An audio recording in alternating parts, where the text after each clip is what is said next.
Hi, I'm Craig with ApplianceVideo.com.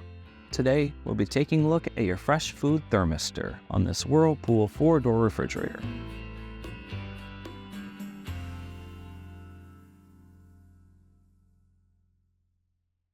Stop. Before beginning any repair, always be sure to disconnect the power to the appliance.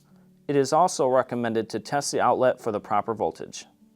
The main reason why you'll be replacing this thermistor is if the temperatures are off in that section, or it may be throwing a thermistor error code. Now, click on the link below to view this repair video.